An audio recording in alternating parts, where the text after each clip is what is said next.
do capítulo 7 do livro Céu e Inferno, que é justamente o Código Penal da Vida Futura.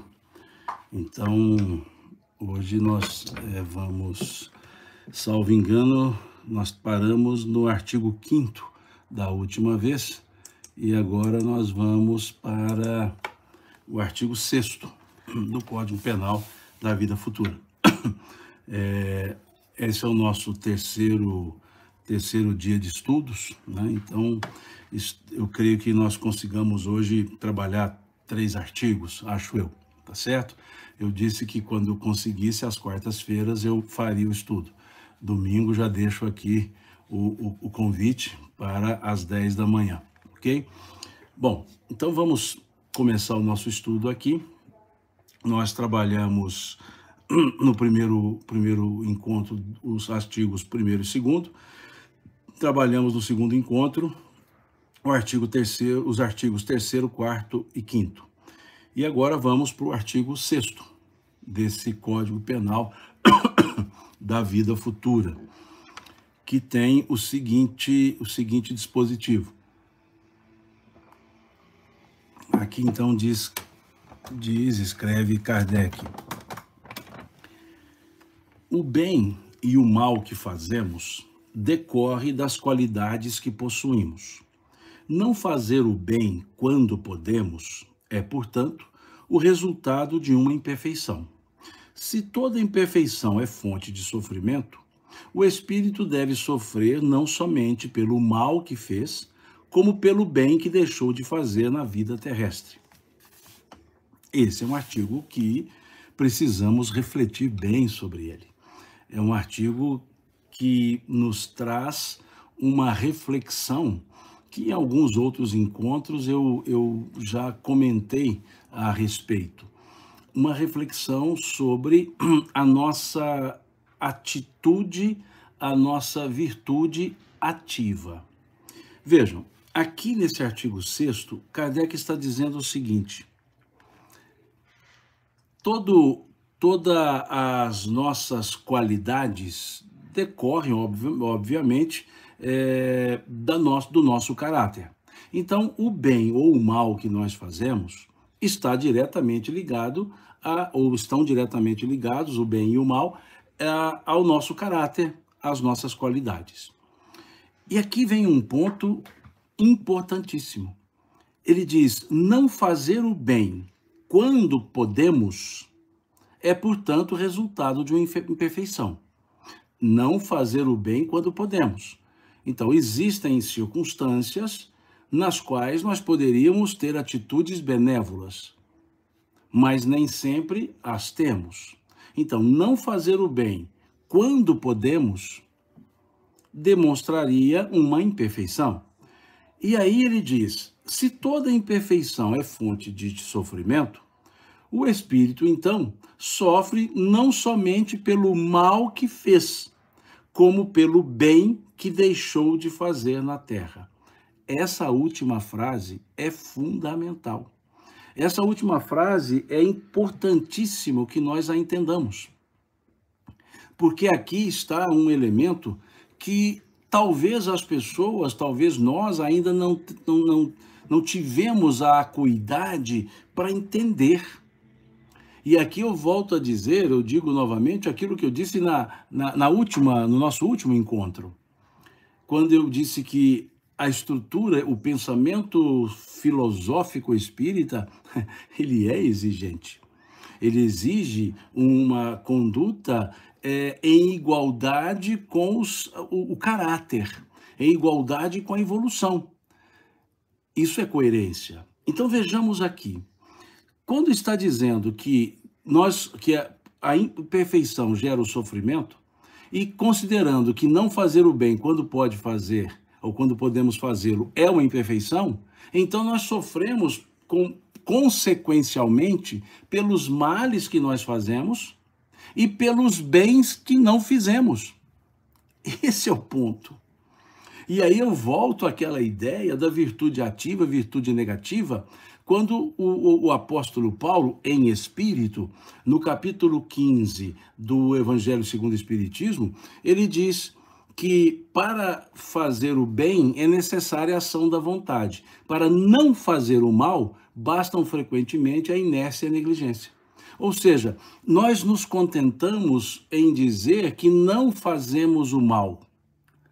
Mas a pergunta é: fazemos o bem em todas as condições possíveis de fazê-lo? Em todas as circunstâncias possíveis, passíveis de fazê-lo? Se nós temos oportunidade de fazer o bem e não fazemos, nós somos responsáveis pelos bens não feitos. Então, nós somos responsáveis pelos males que fazemos e somos responsáveis pelos bens não feitos. E aqui há um ponto filosófico muito importante para nós analisarmos esse artigo 6º. Se olharmos o capítulo 1º do livro A Gênese, Kardec vai colocar que o mal, desculpe-me, é a ausência do bem. Preste atenção nessa assertiva. O mal é a ausência do bem. O mal é a ausência do bem. Então, quando que o mal surge? Quando o bem deixa de ser feito. Então, o mal não tem existência própria. O mal não tem existência absoluta. O mal decorre da ausência do bem. E é fácil entender isso. É fácil entendermos. O que é a sombra? O que é a escuridão? A ausência da luz. A sombra é a ausência da luz. E como que a gente dissipa uma sombra? Acendendo a luz. Veja que ninguém vai e retira a sombra. Não se retira. Por que não se retira? Porque ela não tem existência. Eu não retiro. Quando a luz é acendida, a sombra se dissipa. Por quê? Porque ela é a ausência da própria luz. Então, o mal, ele não é retirado. O bem é feito. E uma vez sendo feito o bem, o mal se dissipa. Porque o mal é a ausência do bem. Então, quando se conclui dessa forma, quando se percebe dessa forma, aí nós entendemos por que que nós somos responsáveis pelas consequências dos males que nós fazemos e por que somos responsáveis pelos males advindos dos bens não feitos. Porque se o mal é ausência de bem, todas as vezes que eu não faço o bem e tenho a condição para fazê-lo, eu estou permitindo a existência ou o aparecimento do mal. Por isso que há uma dificuldade na teologia para explicar essa ideia de mal. Porque se Deus é bom e existe o mal, e tudo que existe é Deus que criou, então Deus não é bom porque ele criou o mal. E se Deus não é bom porque ele criou o mal, então ele não pode ser Deus. Veja um impasse teológico. Mas quando nós entendemos que o mal não existe, ele é decorrente da ausência do bem, nós entendemos que então o mal não foi criado. Olha que interessante, o mal não foi criado. E se não foi criado, não foi Deus. Então Deus continua sendo bom. Então o que é o mal? A ausência do bem. Assim como a sombra é a ausência da luz. Não se cria a sombra, se apaga uma luz, ou se acende uma luz e dissipa a sombra. Então não se cria o mal, deixa-se de fazer o bem. E quando se deixa de fazer o bem, o mal está ali. Então o mal é decorrência. O mal não é existência, é decorrência. Decorrência da ausência do bem. Como a sombra é decorrência da ausência da luz. É tão simples isso. E as pessoas ficam criando esses emaranhados teológicos. E vem a ideia materialista dizendo Deus não pode ser bom porque existe o mal e tudo que existe é Deus que cria, então Deus não é bom porque ele criou o mal. E outros dizem, não, Deus não criou o mal é o homem que cria, mas se tudo que cria tem uma matriz divina, então veio de Deus. Mas quando nós entendemos que o mal não foi criado, que o mal não tem existência, que o mal é decorrência do bem não feito, qual é a atitude Qual é a atitude que nós temos que ter para erradicar o mal? Praticar o bem. Praticar o bem. Então não é combater o mal, é praticar o bem. Se todos praticarem o bem, não há espaço para a decorrência do mal. Aí nós entendemos uma fala do apóstolo Paulo, que está, salvo engano, posso estar enganado, salvo engano, está no capítulo 12 da sua carta aos Romanos, quando ele escreve assim, como é que ele diz? Não combatei, não vos conformeis com o mal, mas vence o mal com o bem. Ele dizia isso. Lembrei a frase, não vos deixeis vencer pelo mal, mas vence o mal com o bem. Olha a frase do apóstolo Paulo, capítulo 12, salvo engano, da sua carta aos Romanos. Não vos deixeis vencer pelo mal, mas vence o mal com o bem. Olha o que o apóstolo Paulo está falando. Vencer o mal com o bem. Então percebamos, o bem não tem existência, o bem é decorrente da inexistência, do não existir, do não fazer o bem. O mal é decorrência do bem não feito. Entendendo isso, olhemos esse artigo 6º. Olhemos esse artigo 6º. O espírito sofre não somente pelo mal que fez, como pelo bem que deixou de fazer na vida terrestre. Por que ele sofre pelo bem que deixou de fazer? Porque o bem que ele deixou de fazer permitiu que o mal, por decorrência, aparecesse. Então, fazer o mal gera consequência danosa, não fazer o bem gera consequência danosa, porque não fazer o bem permite a decorrência do mal. É o que está também na questão 975 do Livro dos Espíritos. Também lá, na questão 975 do Livro dos Espíritos, os Espíritos trazem o mesmo raciocínio. O mesmo raciocínio. Então vejamos o como é importante nós refletirmos.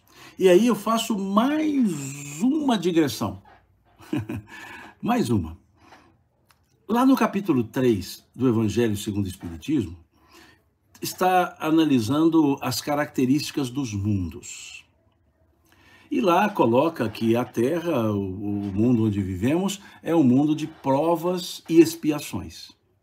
E quando eles explicam o que é o mundo de provas e expiações, eles dizem, os espíritos, que no mundo de provas e expiações predomina o mal. Então, quando nós lemos essa frase, predomina o mal, dá a impressão que a maioria dos habitantes da Terra são maus. A maioria é má, me permito assim colocar. A maioria dos habitantes da Terra é má. Ou, os habitantes da Terra, em maioria, são maus. Mas não é isso. Se nós olharmos o mundo, se olharmos a nossa volta, nós veremos que uma minoria de pessoas são más. Se nós olharmos a nossa volta, nós veremos que uma minoria de pessoas são boas. Então, os maus e os bons são minoria.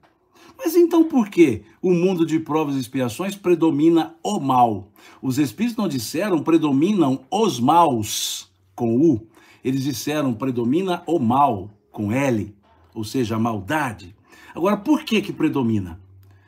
Porque não existe maior quantidade de pessoas más do que pessoas boas.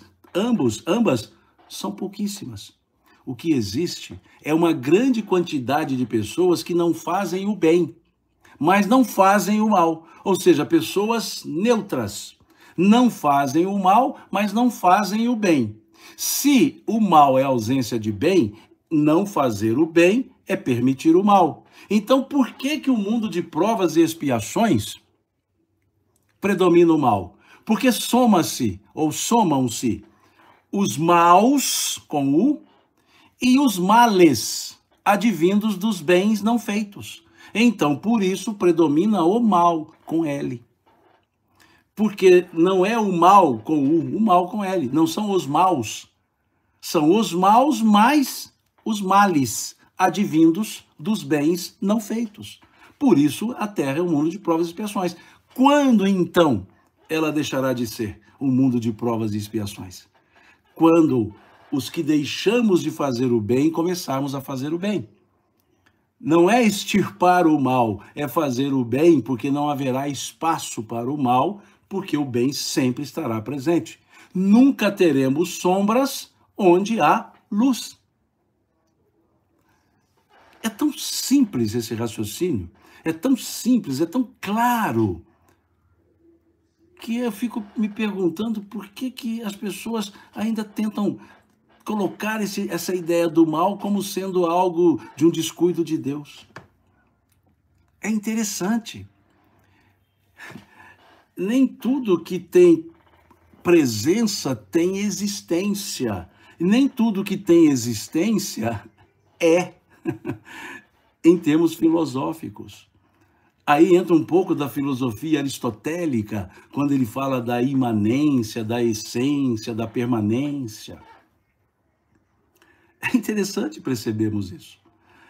Vejam, nós, os seres humanos, nós somos e existimos e temos presença. Essa caneca, ela não é, ela tem existência e tem presença. O mal não é, não tem existência, mas tem presença. Perceberam? E por que essa caneca existe e não é? Aí nós vamos a René Descartes. Nós vamos ao pensamento cartesiano. Quando ele dizia, a partir da dúvida, ele dizia, eu duvido, e se duvido eu penso, se eu penso, logo eu existo. Mas a tradução adequada, porque a frase dita por Descartes em latim é cogitus ergo sum. Penso, logo eu sou. Não é existo. Por quê? Eu sou porque eu sei que eu sou, porque eu penso, então eu sou. E por eu pensar e ser, eu também existo. Agora, essa caneca, ela não sabe que ela existe, então ela não é. Ela existe, mas ela não é. Então, penso, cogitus ergo sum.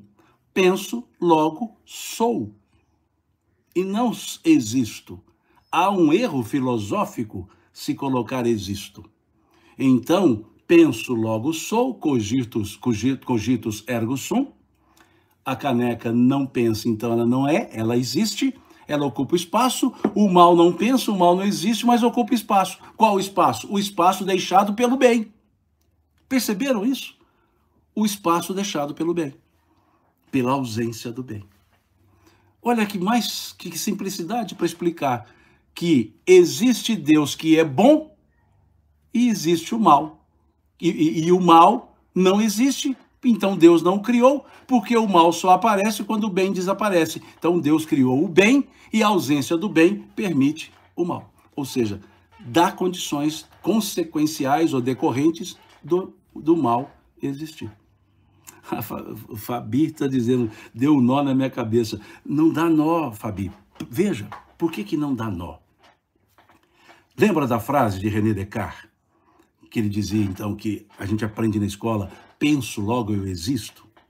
Quando nós olhamos a frase mesmo, é cogitus ergo sum, em latim. Cogitus ergo sum, em termos filosóficos, seria traduzido, penso, logo eu sou. Veja, penso, logo eu sou. Por quê? Eu tenho consciência que eu sou. Então, eu tenho individualidade, então eu existo, tenho individualidade. Eu tenho consciência, se eu olhar no espelho, eu sei que sou eu, percebeu? Eu pego um espelho, olho no espelho, eu sei que sou eu, porque eu sou. Então, além de existir, eu sou. Todo aquele que é, existe. Agora deixa eu dar um outro exemplo. Vamos pegar um animal. Vamos pegar o nosso cachorrinho de estimação. Se você colocar um espelho na frente dele, ele sabe que ali existe um cachorro. Existe um animal, mas ele não sabe que é ele. Ele não se identifica. Ele olha no espelho, mas ele não sabe que é ele. Ele entende que é algo, é um animal, é um vivente. Mas como ele não sabe que ele é ele não tem consciência da sua existência. Ele tem o senso de individualidade, ou seja, ele se individualiza, perpetua, conserva, ele se individualiza, mas ele não sabe que ele é ele. É interessante isso. Então ele existe, porque ele não tem consciência da sua própria existência. Tanto não tem que, se olhar num espelho, ele vai entender que é outro animal. Se ele olhar o reflexo na água, ele não acha que é ele. Percebeu isso, então? A diferença entre ser e existir? Ser e existir? Eu sou porque eu sei que eu sou. Eu tenho consciência da minha existência. Agora, quando eu vou analisar o mal tem uma presença. Por que tem a presença? Ele acontece. Mas ele não tem essência e nem existência. Por quê? Ele não é sozinho, ele só aparece o mal quando o bem deixa de ser feito. A luz tem existência, a sombra não tem. A sombra é decorrência da não existência da luz. Ou seja, apaga a luz, vira sombra. Percebeu isso? Então não é algo que dá nó na cabeça. Pelo contrário, é algo que nos mostra a realidade da consciência. E aí vem, se eu tenho consciência que o mal é a ausência do bem, eu também tenho consciência que se eu não fizer o bem, eu estou permitindo que o mal decorra, que o mal apareça. Então, por isso eu sou responsável pelos males que eu mesmo pratico e pelos males que advêm dos bens que eu não pratico. E aí a Nessinha diz, a omissão é a ausência do bem, a omissão é permitir a presença do mal. A omissão em fazer o bem, ou seja, não fazê-lo, por decorrência, o mal surge. Então, o mal não é criado, o mal é derivado. Percebeu? O mal é derivado da ausência do bem. Então, nós estamos aqui na Terra, é para não fazer o mal ou para fazer o bem? Para fazer o bem. E quando surge o mal? Quando eu faço ou quando eu não faço o bem? Quando eu faço o próprio mal ou quando eu não faço o bem? Quando eu pratico uma atitude danosa ou quando eu não pratico uma atitude benévola, quando poderia praticá-la. Agora vamos ler novamente o artigo 6º com esse raciocínio.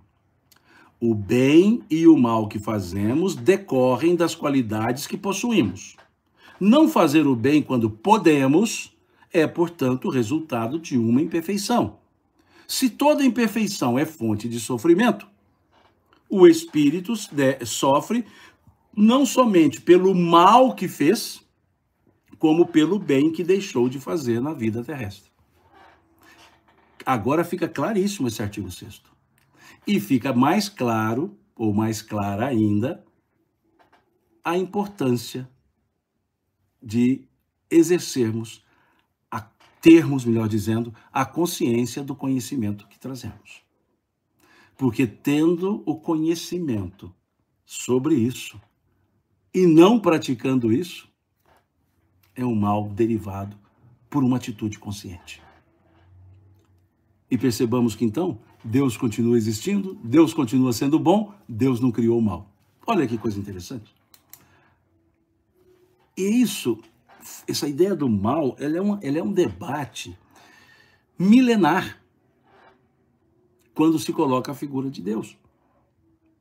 E é tão simples, não é? Nós percebemos esse detalhezinho.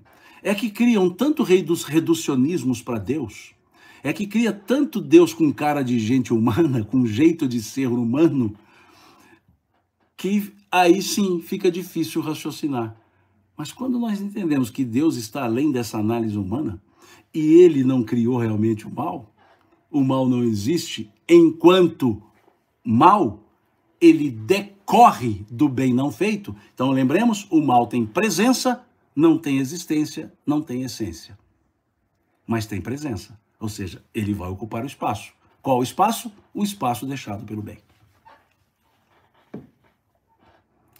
Eu me encanto quando eu vejo esses raciocínios, quando eu leio esses raciocínios. E com um detalhe, esses raciocínios colocados num parágrafo só. Aqui uma estrutura de 1, 2, 3, 4, 5 linhas. Em 5 linhas existe um tratado filosófico existencial. Existe um tratado filosófico escatológico. Em 5 linhas. Então, não precisa escrever muito, precisa escrever bem. Ou seja, não precisa dilatar uma escrita, basta escrever a essência daquele pensamento. E em 5 linhas, nós temos uma aula filosófica. Nós temos uma aula de uma filosofia existencial. E essa aula está em 5 linhas. Por isso que eu me encanto, dentre outras coisas. Eu me encanto com essa precisão que os Espíritos nos trazem sobre a nossa existência, sobre a nossa presença aqui na Terra e sobre a nossa própria essência. A nossa própria essência. Desculpa, mas é porque eu me encanto mesmo. A Grazi está perguntando o que é escatológico. Escatologia é uma aplicação de uma ideia ao campo teológico, que haverá um momento em que terá um julgamento. Existirá um momento em que haverá um julgamento. E haverá, naquele julgamento, a separação, bons e maus. Veja um exemplo da escatologia nas parábolas de Jesus. A parábola das redes, por exemplo. Foi ao mar, pegou peixes grandes e pequenos e chegou à praia, separou os grandes dos pequenos. Jogou os pequenos fora e levou os grandes ao mercado. Escatológico. Separou o joio do trigo. Escatológico. Então, a escatologia na teologia é que haverá uma data em que se separa bons e maus. No pensamento dos espíritos, não há uma data, há a separação, e isso acontece constantemente. Então, é uma escatologia na prática diária, e não uma escatologia num dado momento único determinado. Então, é esse um ponto.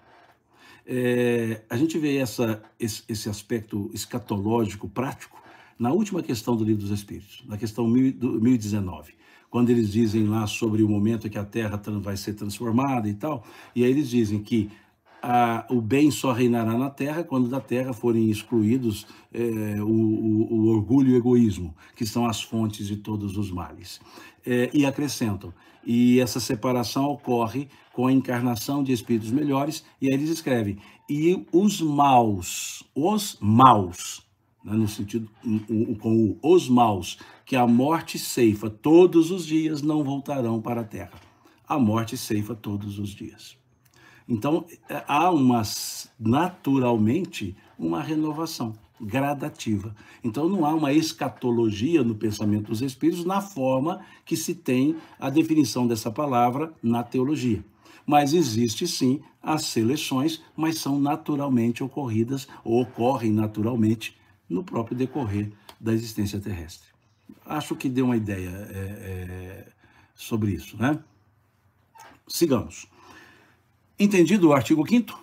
Porque aqui cada artigo precisa ser entendido para que o próximo possa ser entendido, porque há uma ligação entre eles. Vamos lá, então, para o artigo 6º. Então, agora vamos para o artigo 7º. Quando, então, diz, o espírito sofre pelo mal que fez, de maneira que, sendo a sua atenção constantemente dirigida para as consequências desse mal, melhor compreende os seus inconvenientes e trata de corrigir-se. Então aqui, Kardec já parte para a ideia, olha, Existe o mal feito, existe o mal decorrente do bem não feito, ok. Ele vai tratar agora o mal efetivamente praticado. Então ele diz assim: o espírito sofre pelo mal que fez. É a conclusão que vem do artigo 6º. Então, o artigo 7º, ele já parte dessa conclusão, como o artigo 6º partiu da conclusão do artigo 5º. Então, ele diz aqui, o espírito sofre pelo mal que fez. E aí ele explica. O interessante é isso. Não é aquela ideia, vai sofrer, não. Por que e como é isso? Então, ele diz, de maneira que, sendo a sua atenção constantemente dirigida para as consequências desse mal, melhor compreende os seus inconvenientes e trata de se corrigir, ou trata de corrigir-se. Veja, vamos lá para a questão 621 do Livro dos Espíritos. Onde está escrita a lei de Deus? Eles disseram, na consciência. Agora, quando eu pratico o mal, os efeitos desse mal ficam latejando na minha consciência. E chegará um momento em que eu compreenderei a inconveniência daquela prática, porque lesou, prejudicou, afetou. E aquilo gera o drama consciencial, o peso consciencial. E qual é a forma para resolver isso? Corrigir isso, mudando a conduta. Depois nós vamos falar sobre o arrependimento quando tratarmos aqui dos artigos 16 e 17 desse Código Penal da vida futura. Quando chegarmos lá, artigos 16 e 17, a gente vai explorar um pouco mais a ideia do que é o arrependimento, o que é a expiação e o que é a reparação. Quando chegarmos lá. Mas hoje estamos no 7º. E então o 7º está dizendo que a maneira que o espírito sofre pelo mal que praticou é tendo a sua atenção voltada constantemente para aquele erro, para aquela consequência, a consequência do erro. Aqui a Nessinha faz uma pergunta interessante, como ficam os psicopatas. Aqui nós temos que abrir um espaço, Nessinha. Não é só a questão da psicopatia aqui na Terra. O espírito vai desencarnar. E desencarnado, ele não é psicopata. Desencarnado, ele vai perceber isso depois. Aí nós vamos precisar do artigo 9º para explicar essa questão das solidariedades reencarnatórias, que eu chego lá depois no artigo 9º. Mas vamos criar aqui uma situação hipotética, obviamente. Então vamos criar uma hipótese. Suponhamos que uma pessoa encarnada estrangule uma outra pessoa, mate uma outra pessoa por um estrangulamento. Apertou a mão ali, estrangulou, a pessoa morreu, ninguém ficou sabendo, foi tudo bem escondido, ninguém descobriu quem praticou aquele ato, mas a pessoa sabia que praticou. Sabia a impropriedade, a consequência.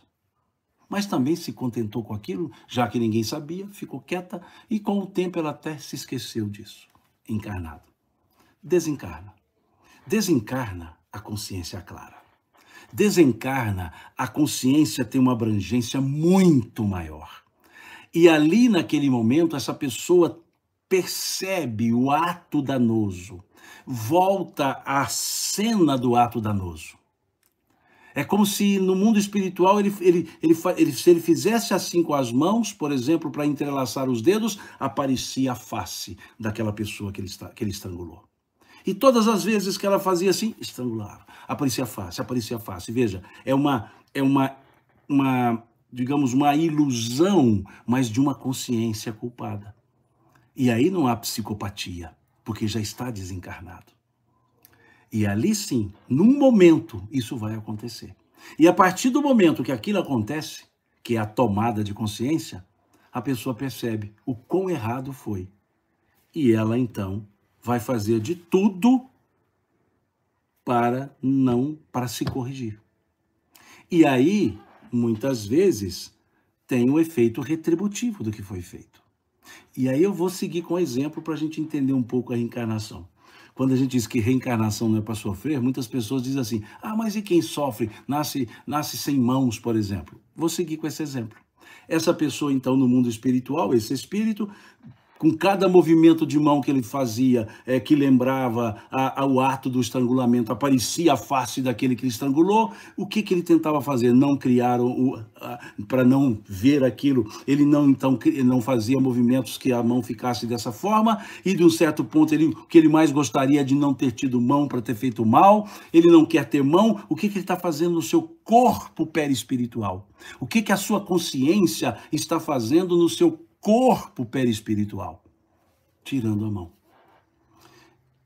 O seu corpo perispiritual perde as mãos. E ele vai reencarnar. E como ele reencarnará se a matriz mental não tem as mãos? E aí, reencarna sem as mãos. E ele sente falta delas. E sente falta delas. O que ele mais gostaria de ter? As mãos. E ele volta ao mundo espiritual. E percebe aquela ausência de mão na vida anterior, na reencarnação anterior, não foi punição. Ele mesmo se coibiu. E percebeu a falta que faz as mãos. E em uma outra encarnação, já com essa consciência aclarada, já com essa imperfeição corrigida, ele reencarna com as mãos. E o que ele quer fazer com essas mãos? O maior bem possível. Ele quer com as mãos praticar o maior bem possível, porque ele entendeu o quão pode se fazer e criar com as mãos. Mas por quê?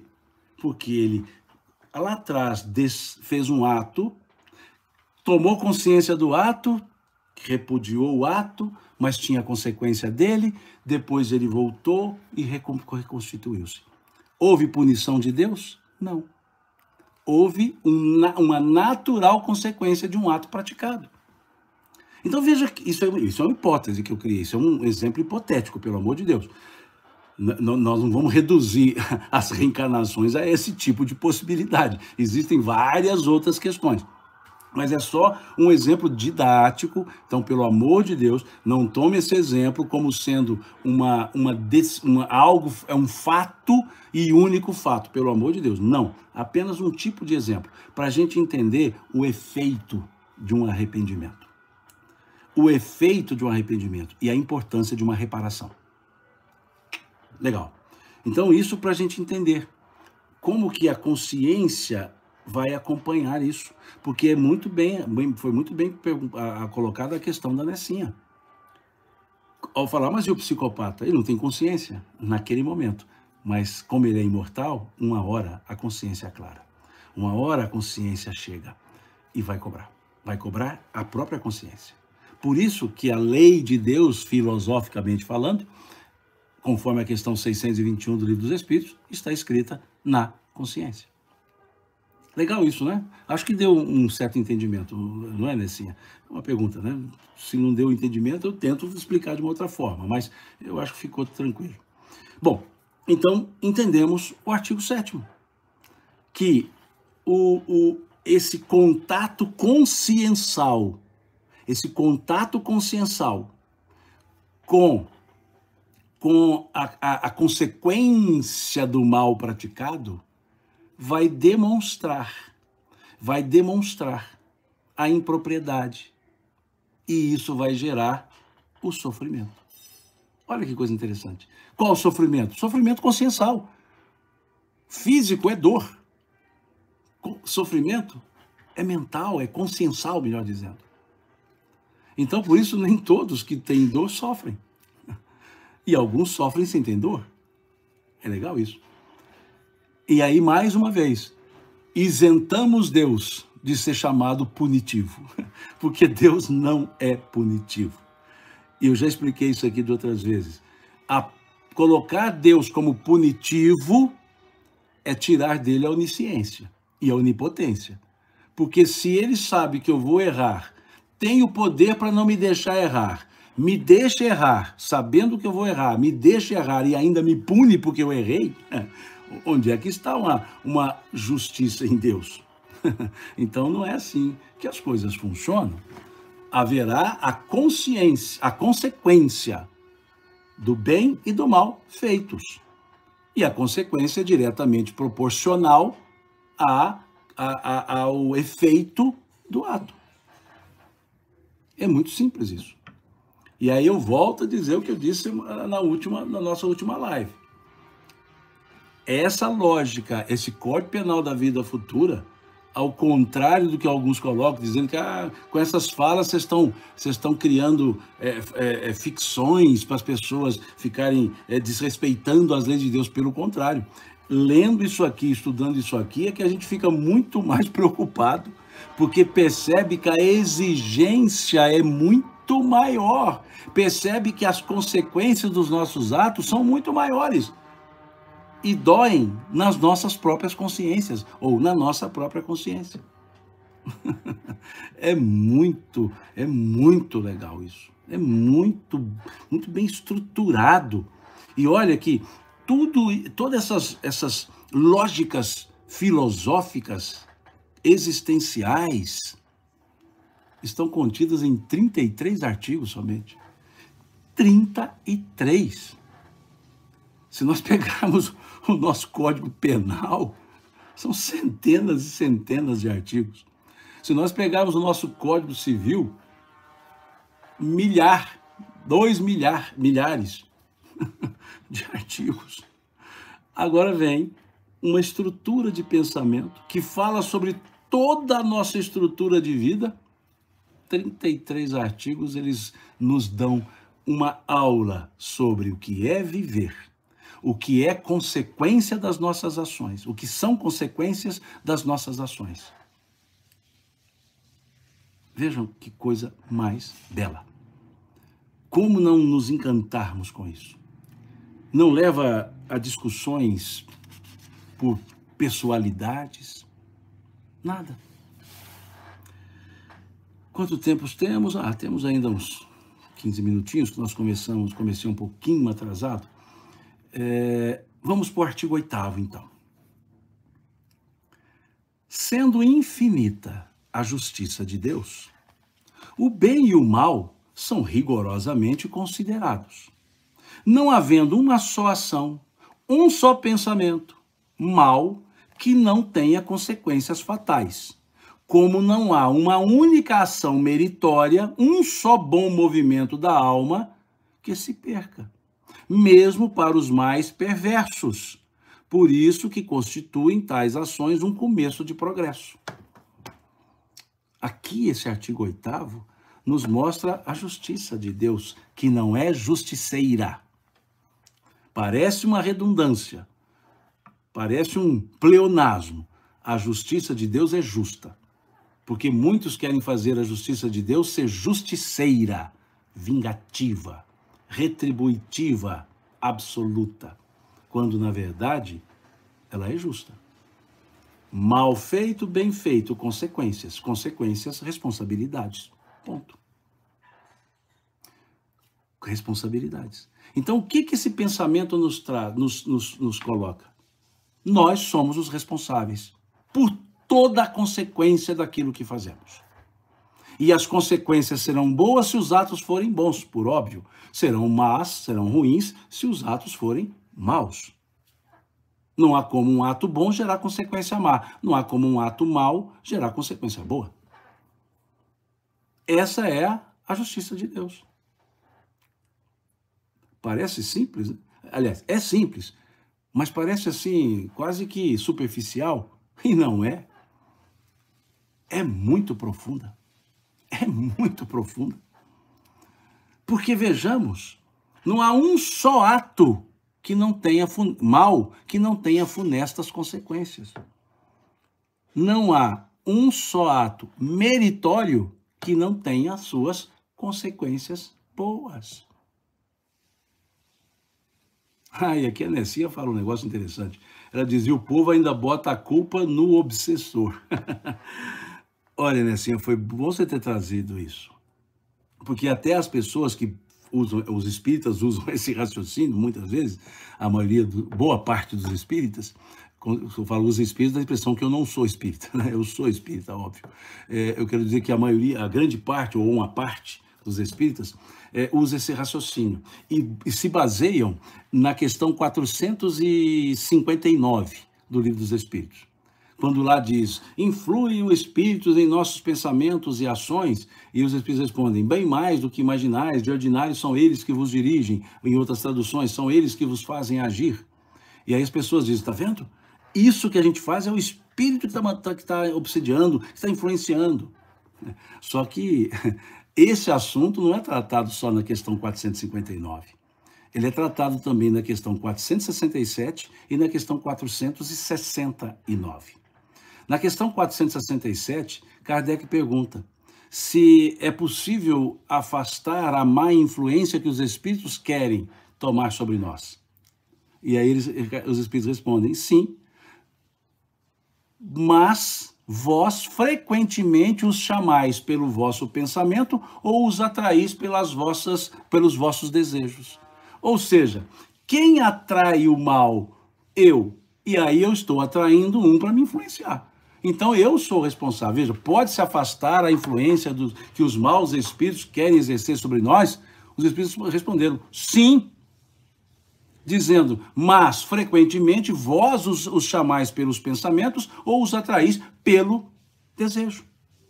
E na questão seguinte, a 469, pergunta-se, pode-se neutralizar a influência dos maus espíritos? Pode-se neutralizar?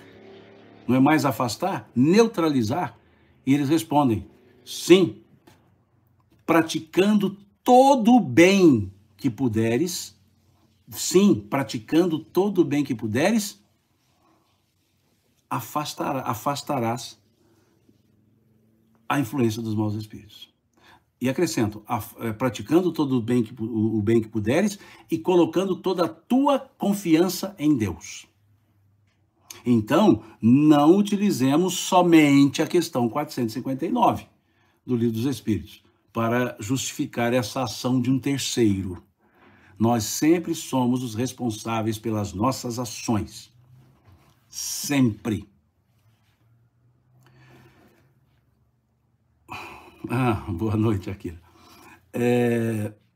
Então, o que está dizendo esse artigo 8º? Tudo está dentro de uma balança muito bem aferida. Somos responsáveis sempre pelas consequências dos nossos atos. Depois veremos o 11, que vai mostrar uma situação de excludente. Seria o equivalente a uma excludente de ilicitude, ou talvez excludente de punibilidade. Mas quando chegarmos no artigo 11, nós veremos isso. Hoje não chegaremos ao artigo 11. Então, observemos esse artigo 6º. E aí ele vai colocar que mesmo os mais perversos, mesmo as pessoas mais perversas, serão contadas também para elas, a favor delas, os parcos bens que fizerem.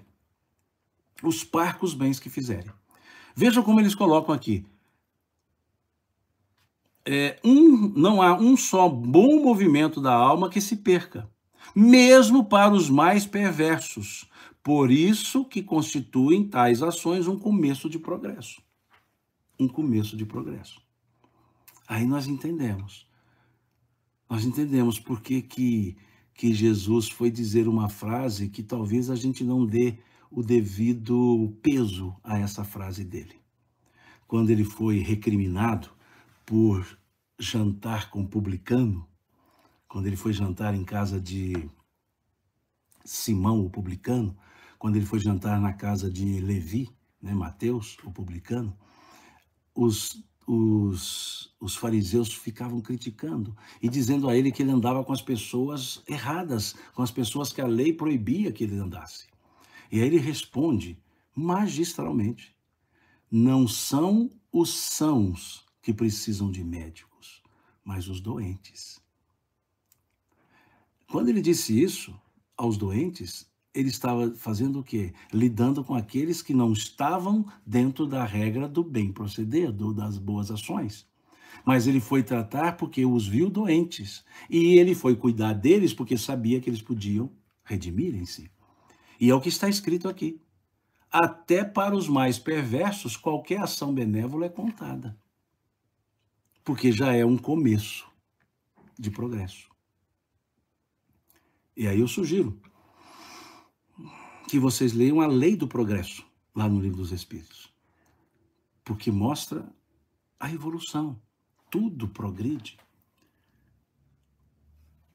Quando tomamos consciência do mal que fazemos, das consequências danosas, funestas do mal que fazemos, nós vamos consertar.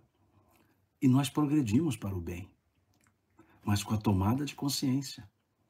O progresso é uma lei natural.